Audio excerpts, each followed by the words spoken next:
Hello, everybody. Welcome back to the Mosaic Travel Design Podcast. Today, we are going to do things a little differently. We are going to be chit-chatting. We're going to be talking about the latest in the travel industry, the latest travel news, updates. We're going to talk about everything that's been going on.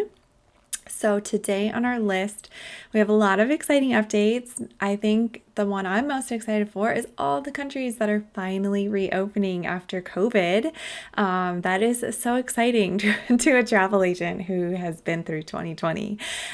So we are going to talk about Tahiti, France. We've got some Greece. We're going to talk a little bit about cruising, but we're just going to chat about a lot of things that have been going on in the news as far as travel goes. So let's go ahead and get started. All right, so first things first, we have to talk about Tahiti reopening. This was so exciting to hear. Tahiti was actually one of the countries that reopened fairly early in 2020 after the pandemic hit in March. They opened, I think it was around the summer. Maybe it was like July or August. I think they had like reopened. A lot of people were loving going there. I know they were open for sure in October. We had some clients go. It was great. And then of course they shut down later after that. I think it was December, January. But on April 7th, they announced that their cases are going down and they've got things under control. And so they are ready to reopen for tourism. So they are opening May 1st. This is so exciting, right before summer. And I just feel like if you've been trapped in your house for COVID all of 2020, doesn't Tahiti sound perfect? Like literally that is the first place I think everyone should go after 2020. Like everyone deserves Tahiti. Everyone deserves a trip to Tahiti. So the president of French Polynesia, he made the official announcement. If everything looks good, they're set to reopen on May 1st to vaccinated tourists as well as those presenting a negative COVID test. So that is really exciting. In addition to that, French Polynesia has obtained their international certification for safe travel. So they're doing good as far as COVID goes, and they're, deemed safe to travel to. So that's really exciting. What's more exciting, because like I said, everyone needs to go to Tahiti right now after going through 2020, is they have some amazing airfare deals going on and amazing packages too. I was so excited about this when I got the email about these like exclusive deals. I was so excited. I was trying to figure out a way that I can go. I've been to Bora Bora once before. And it was amazing. It was amazing. And I will say it's very expensive though. Anywhere in Tahiti is very expensive. It's very exclusive. So prices definitely get up there. These airfare promos and these package prices, they make it so easy to go. So they're actually having airfare starting at $775 round trip, LAX to Papeete. So exciting. And the best part is that these deals are actually going through their peak season. So a lot of times, hotels or companies, vendors, suppliers, whatever the case may be, they will only put their best deals on during like their really low season because they want to get people in, and the weather's terrible. Nobody even wants to go there in the first place, but they're trying to get people in. So what's great is that these deals are even going during their peak season. So that's awesome. Peak season is starting at $898 round trip, but that's still a great deal. And change fees are waived. So a lot of suppliers and companies are doing amazing cancellation or change policies or something with COVID. So that's really awesome to see. But those promotional airfares are so great. So definitely, if you're interested, go ahead and reach out. We can definitely help you take advantage of those airfares, or just look around, do some research, because Tahiti is a wonderful place to go. And this is such a great deal. So this is such a great opportunity to go. So yeah, they have an extremely flexible travel period. So it's even, the sale is even going into 2022. So that is so exciting. Like I mentioned, proof of negative COVID test needs to be done before you arrive, within 3 days prior to your departure. So that they can keep their numbers down low and everything.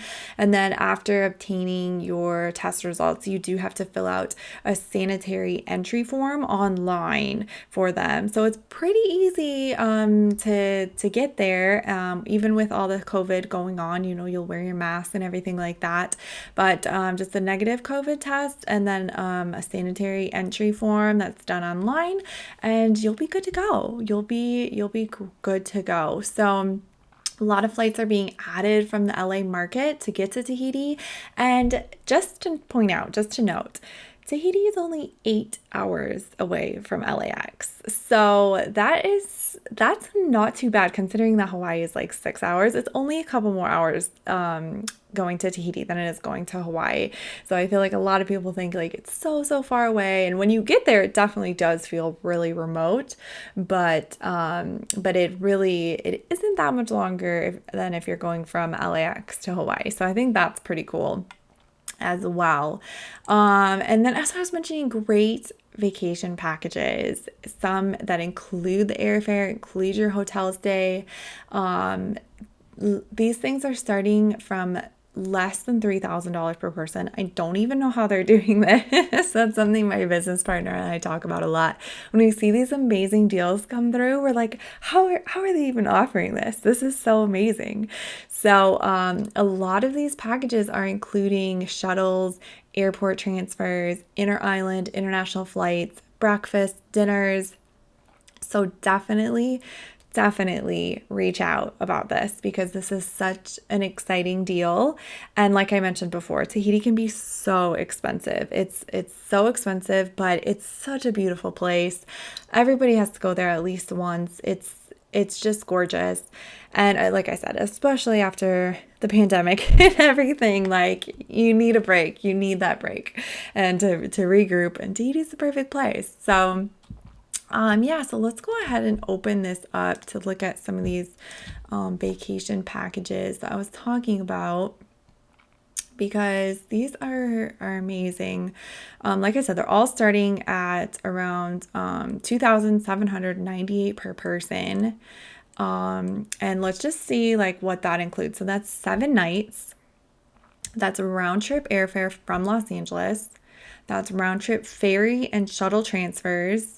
You're going to Tahiti and Moorea, so it's all your transfers between those. Also includes your inter-island flights from Tahiti to Rangiroa, another island over there. All airport to hotel transfers, which is I feel like it's such an overlooked thing to have your airport to your hotel transfer included. It's such a minor detail, but it's so important. That's like one of the number one things I like to make sure that my clients have, is because after you get off a flight, 8 hours is a long flight. After you get off, you do not want to be stuck looking like, where do I go? Like, first of all, where am I? What the heck? Where do I go?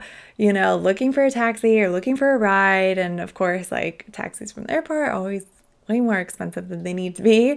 So to have that all included, you just have to like walk out of the airport and somebody has a name sign, they're waiting for you. You're like, oh yes, I've got it. Just take me straight to my hotel so I can get checked in, freshen up, all that stuff. So I love that those are included. I love whenever they're included. It's such a great deal. Okay, so this 7-night package you're in 4 nights at the Sofitel on Moorea in a luxury garden bungalow. And then 3 nights when you're on Rangiroa, you're in a beach bungalow. That sounds so amazing. I mean, I want to go there right now. And this package includes breakfast every single day. So that is an amazing deal to include all of that for 7 nights for under $3,000. And of course, there are other packages if you're interested in visiting Bora Bora, perhaps. That's obviously a super popular destination. Or if you're interested in the overwater bungalows, which everyone is. I mean, if you're going to take the time to go there, you got to do it right. If this is going to be your once in a lifetime Tahiti vacation, you've got to do it right and get an over the water bungalow. But these scale upwards 5,398 per person is the Bora Bora Ultimate Luxury Package. This is like what I was talking about. It's 7 nights in the overwater villa. This package includes your round trip airfare from Los Angeles, your round trip inter island flights from Tahiti to Bora Bora, all your airport to hotel transfers, and 7 nights in an overwater villa at the Conrad Bora Bora. So that is a wonderful property. And this package includes the daily breakfast. So it's just, these are amazing deals, and it's so great that they're putting these out there to get people excited about traveling again and stuff after the pandemic. So for sure, that's so great. And let me know if you're interested in Tahiti. I'm curious to see, and just travel in general now that the vaccines are coming out and a lot of places are starting to open. I'm curious to know if you are interested and willing and like looking into booking travel. So leave me a comment down below on that. All right, so let's go ahead and move along to our next topic here. Let me go ahead and open that up. So we have some more openings of countries coming up. First, France recently announced this. I think it was April 19th, I believe. They announced that France is reopening for American tourists. So that is so exciting to finally see Europe slowly starting to open up just ever so slightly. I never thought it would happen. It feels like it closed down so long ago. So France is opening up. Hopefully it wants to be open. They want to be open by the summer to get American tourists in the summer, which would be great. Obviously, summertime is peak season for Europe. So providing that you've been vaccinated or have a negative COVID test, they're hoping to be open for you to go. One thing that was interesting, this article mentioned in 2019, France was the number one country, most visited country in the entire world to tourists, with 90 million tourists. I can't even imagine that. That's absolutely insane. 90 million it welcomed. So obviously they've got a huge tourism industry. So that's got to be so tough for them to be shut down by the pandemic. The second most visited country was Spain with, with like 6 million more tourists. Wow. And then the US was third. So that's really exciting for them to open back up again. And I mean, their economy, just like so many economies, just like Greece, we're going to talk about in a second too, these economies just rely so heavily on tourism as their main source of income, especially for Alaska. Obviously, Alaska's been hit really hard, being out for 2 cruise seasons last summer, and then this summer, it's not looking good for Alaska cruises this summer. I think everything's been canceled or rescheduled for the fall. So yeah, this is really exciting for France. So what's really great too is we have a lot of vacation packages and everything on our website too, for France travel. So if you're interested, definitely check that out. See if anything jumps out at you. But yeah, they're hoping to be open by May. We'll see if that happens, but they're definitely aiming for a May 1st open, just like Tahiti is. And then let's see, I think I read Greece's opening. So let me go ahead and open up this article so we can talk about it. Greece is opening up to COVID-free tourists. This article, same day it came out, April 19th. So yeah, we're just starting to see Europe open just a little bit more and more. Calling it baby steps on the road back to normality. So Yeah, Greece has gone ahead and lifted the quarantine requirements for vaccinated travelers and those testing negative for COVID-19, which I think is so huge because, at least for me as a traveler, the quarantine, is scary, quarantining in a different country. It's definitely possible. It's definitely doable. These countries, have the rules in place and it's necessary and everything, but it is scary, especially if you don't know the language. And you don't really know where you're staying, or if you are quarantining in a hotel and staying there, it's very expensive. That adds up quick, especially when these quarantines were like 14 days long. So that's really exciting to have the quarantine requirements lifted. It just is making travel for those that are negative for COVID or vaccinated a lot more possible and accessible as we get back into traveling, hopefully later in 2021 here. But yeah, that's so exciting. They closed down March of 2020 on their first lockdown, and they're one of the first major European destinations to reopen ahead of the summer season. So that's really exciting. So new arrivals from the United States, it says they have to be vaccinated or have the negative PCR test up to 72 hours prior to their arrival. And then you can enter there. So yeah, that's and looks like they're trying to make a full open by May 14th. So that's exciting. Well ahead of the summer season, but yeah, that's so awesome. Let's see. The tourism sector accounts for more than 20% of the country's GDP and an estimated 25% of the Greek workforce, more than 1 million jobs. So that's what I was talking about. Like it's just so exciting to see these countries opening up because I mean they have to be struggling. A lot of these that really heavily depend on tourism and the tourism jobs that it brings, they've got to be struggling. So it's so great to see them opening up and kind of getting back to a little bit of normal.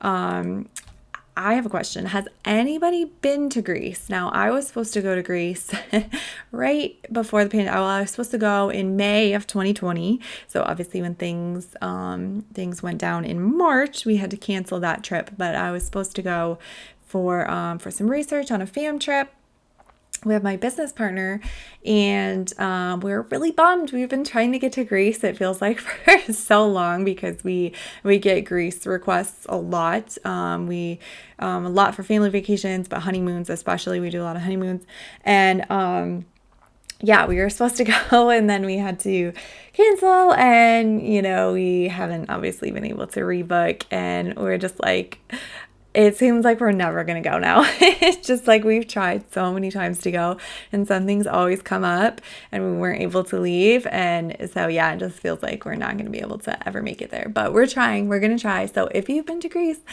comment below. Let me know where you've been, what islands you've been to. There's so many. And obviously, like, the traditional itinerary is Athens, Santorini, Mykonos. Definitely want to check those out.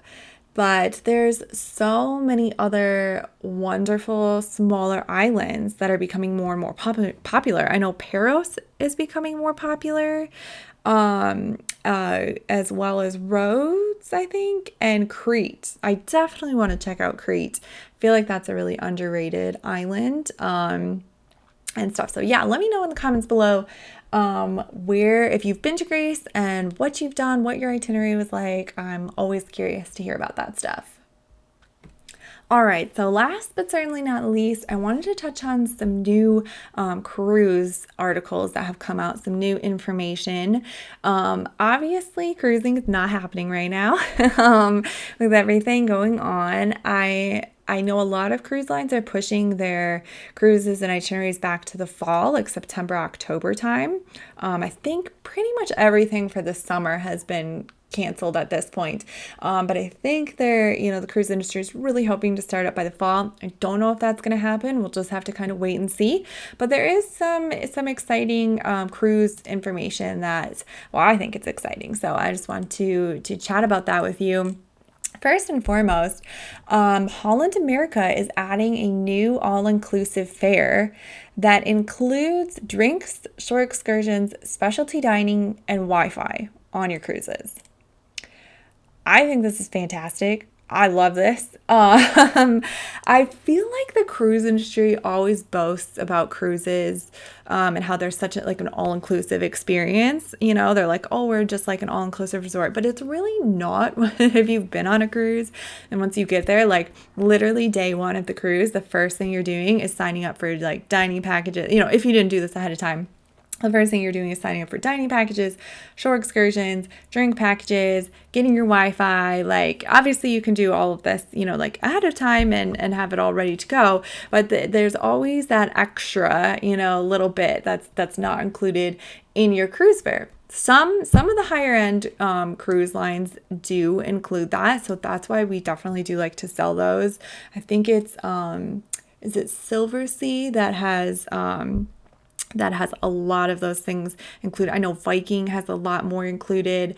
So you're definitely, they're a little more expensive up front, but you're definitely getting the value because they've added in, you know, your shore excursions and your drinks, you know, alcoholic beverages, all that kind of stuff. They've already added it in for you. So you just don't have to like keep putting your credit card out there, because that's one of the draws of the all-inclusive resorts is you pay once and you're done.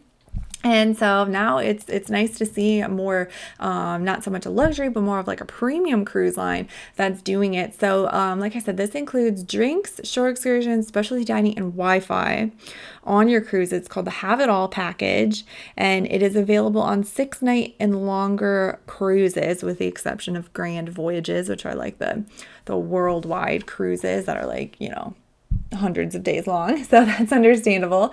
But yeah, it says the package is valued at $99 per day, which I could definitely see, because they always jack up those prices on the drink packages and dining packages. But it's a massive savings, over 50%, if you were to purchase all of those things separately. And I think just about everybody buys those things. I don't know who can survive without Wi-Fi for that long. I know I can't.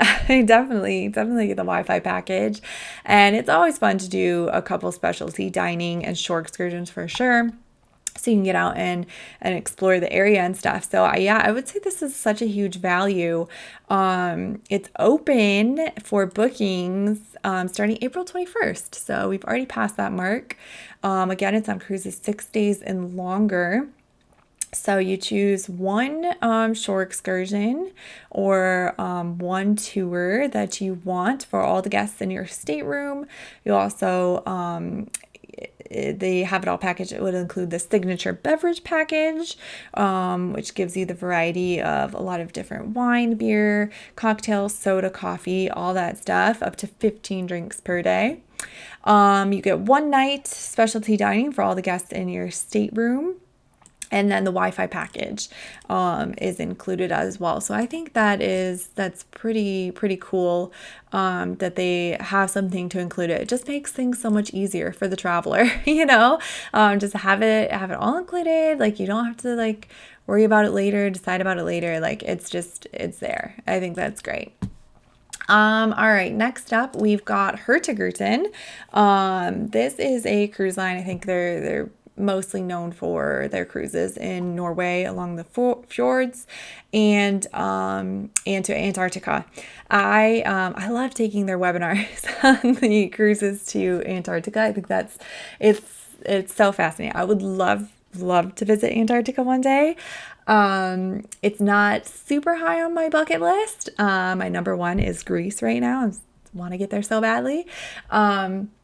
So it's not high on my list, but I would like to check it out. I would like to see what's going on there. And I think a cruise would be a great way to do that. So but anyhow, so Hurtigruten also cruises to Alaska, and they are donating 1% of their Alaska cruise costs to charity. It's going to the Alaska Wilderness League through the Hurtigruten Foundation, which I think is so great, especially with Earth Day coming up. It's perfect. So They want to help protect the Arctic National Wildlife Refuge in Alaska, as well as some other wildlife reserves, which is awesome. And sustainability is such a big topic within the travel industry, just in general in the last few years. Sustainable tourism is such a huge topic. And, a lot of people are becoming more aware of, these mass tourist destinations that are actually harming the destinations, or ruining the integrity of the landscape. And so I think it's so great that they are giving back, and especially Alaska, like and cruising with the waters, and kind of not messing up, but just getting in there with the wildlife. You'd hate for it to ruin the ecosystem and everything with these large cruise ships. So I think it's great that they're giving back, so that they can protect the area, so that people for years and years can go to Alaska and see the beautiful landscapes. That's another destination high on my bucket list. If you've been on Alaska cruise, let me know. I definitely want to pick your brain about that. So yes, in addition to this, their Hurtigruten is really going the extra mile with sustainability, and introducing the world's first hybrid electric powered expedition ship. I think that was a few years ago that came out, and they are getting all of their ships operating with biofuel from organic waste and battery power. So they're going for the greenest fleet in the industry, which I think is awesome. So yeah, they've got I think about 27 Alaska itineraries and cruises that are on sale, and then with all those sales, they are giving back. So I think that's great. And okay, so we're almost to the 30-minute mark. We are going to wrap up with some information on Royal Caribbean and the world's largest cruise ship. Yes, I know, you didn't think that they could get any bigger than they already are, but Royal Caribbean is doing it. And the funniest thing to me is that Royal Caribbean already has the world's largest ship, and they're outdoing themselves. The next ship, this ship is just taking place of the last ship as the world's largest. Like, now they've got this two largest cruise ships in the industry. So, but anyhow, so the world's largest cruise ship, it's actually still being built, but the bookings opened up. So this is for the Wonder of the Seas, and bookings are now available in 2022. So I would like to say that I'm confident that bookings, or that cruises, will take place in 2022. We'll just have to wait and see. I don't know. But yeah, if you want to be one of the first passengers aboard the largest cruise ship in the world, you can go ahead and book that now. Again, this is the Wonder of the Seas, and it's going to set sail from Shanghai and Hong Kong. So this Royal Caribbean ship is going to be stationed in Asia. They actually have a really big market in Asia for Royal Caribbean. Let's get into the specifics. This is 18 decks, 2,867 staterooms, and it can hold 6,988 passengers. That is insane to me. I can't even imagine. So let's see. This ship, they're saying it's 4% bigger than the current largest cruise ship, which, like I mentioned, is also Royal Caribbean. That's a Symphony of the Seas. And this one is coming out March 2022, the Wonder of the Seas. Journeys departing from Shanghai between March and November. It's going to visit some Japanese cities, Osaka, some Japanese islands as well, which is pretty exciting. I really feel like that would be a great way to see some of Asia and Japan and everything. I didn't mention that 4 to 9 night voyages is what they've got going on. I really think that would be the best way to visit Japan. I think that would be so great. Fly in, jump on the cruise ship, take it around. You'd see so much. And if someone in your party that you're traveling with is like a little nervous about the language barrier and being in such a different country like that, I really think this could be a great option. So you could still see it, but still have that comfort level. So yeah, I think that's pretty exciting. Like I said, it's still being built, but should be ready for 2022 travel.